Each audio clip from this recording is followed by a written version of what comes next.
Yeah, seriously. Hello. Thank you all for being here. In a little bit, we'll be presenting to the Senate for consideration, I think, a pretty simple idea, which is Congress a couple of years ago passed legislation that authorized over $300 billion to go out during the COVID emergency. The timing of that is supposed to expire at the end of this year in 2024. Recently, the Treasury Department, the Biden administration, has decided, without Congress acting, that they want overtime, that they want more time to spend billions and billions of dollars on bureaucratic fees, on legal fees, on compliance fees, that should all be incorporated, and were intended to be incorporated in this current time frame that ends in 2024. And so the Senate will be presented with a very simple question. Do we want to rein in a lawless administration and save taxpayers $13 billion at least? Inflation is sky high, COVID is over, and it's time to stop this reckless spending. So I know we've got some colleagues here who also want to speak on this. I appreciate their attendance and their support, and we'll start with Senator Marshall. All right. We're going to open up questions, just close with one set of numbers. The state of Washington spent $340 million on direct payments, direct cash payments to illegal immigrants. Illinois is spending a couple $1 million to get illegal citizens to be registered as citizens. D.C. is spending money from this fund to be a quote-unquote proud sanctuary city. At some point, the madness has to end. And the $13 billion may not seem like a lot in this town, but where I come from, where people still count their money, that's a lot of money. And that's like taking $1,200 out of a family budget. Every American family, that's $1,200. It's still a lot of dough. So with that, answer any questions. Yes, ma'am.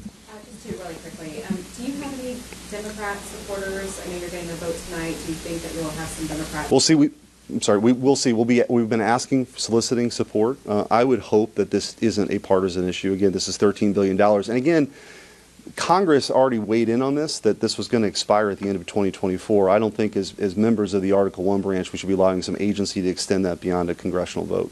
And then you're getting a vote on this.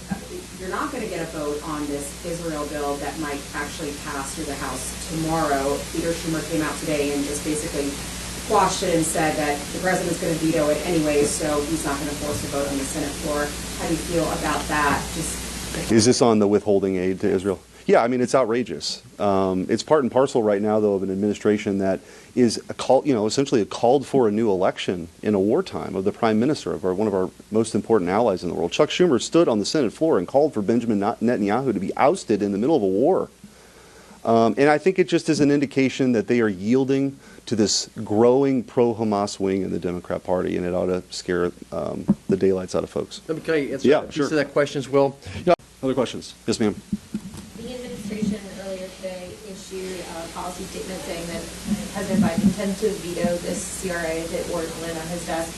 What's your response to that as they argue that this bill could lead to projects being canceled midstream and reduce oversight of projects that are already ongoing?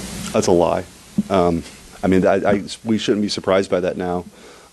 It's a total lie. Essentially, the obligations that are committed before the end of 2024, according to existing law, will be honored.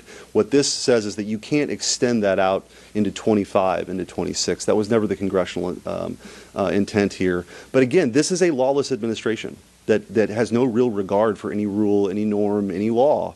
And so sadly, it's becoming business as usual here in Washington. But I do think it's an opportunity for us to take a stand on two fronts. One is that we think the law actually matters and these agencies shouldn't get to rewrite it ad hoc. And then secondly, $13 billion still matters to American families. $1,200 out of their budgets should still matter. And so I would hope that Democrats would stand with us regardless of what Joe Biden has to say about it. Can I just step up real quick as well? Just on that. How we got to this point where there's been so much waste with these COVID funds? I think it was a lot of money, and people were trying to shoehorn reasons to spend it. Again, I don't think it was ever the congressional intent for Washington State to spend $340 million on cash payments to illegal immigrants because of COVID and COVID recovery.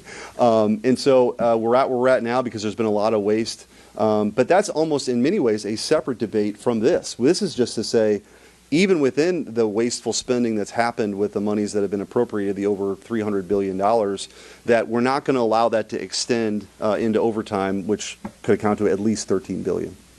Yep. I mean, Yeah. you know, I think whether you're Thanks for doing that. You mentioned some of the projects that you feel were not appropriate for the spending. Washington State, D.C., Illinois. You also mentioned jurisdictions building swimming pools and golf courses. And I was wondering if you could tell us where you observed that. Well, the cities have submitted this. I mean, this was for state and local governments to somehow survive the COVID emergency again once COVID essentially, the impact really didn't exist anymore. And so again, I think when you have this amount of money being pumped out the door, they were finding reasons to spend it. I mean, there are some cities who are talking about still using these dollars for reparations. I mean, this is nuts. And so again, we can't undo what was done a couple of years ago with the original authorization appropriation, but what we can do now is take a stand and say that's at least what the law is, and you don't get to spend another $13 billion when anybody, as Senator Ricketts mentioned, any governor or any mayor knows that they were supposed to wrap that into their application, right? But again, this is another giveaway to blue states and blue cities. Let me quick add, you I now occupy, Harry Truman made a name for himself with a lot of that kind of oversight, and the Democrats at this point now have totally lost the plot. So I don't mean to, I know you're speaking from some prepared notes and stuff that's, now, but, and there's hundreds upon hundreds of these projects, but you've been able to identify the project in Washington State and D.C. and Illinois and others in the materials. Swimming pools and... Are there more? Yeah, there are. We'll try to get you Yeah, some- we'll get you some more. What I Yeah. suggested in Inquisitive Press would be I've been looking. fanning out all over the nation and identifying these things as well. When a new swimming, well, how would you pay for this? I mean, we do need a free press, an unbiased media, one that holds both sides equally accountable, and that'd be very helpful to the American public. Yeah, I think in any other time or place, this kind of wasteful spending and fraud would have been a scandal, but we hardly hear much of it from this administration. Thank you. Thank you very much. Thanks, everybody.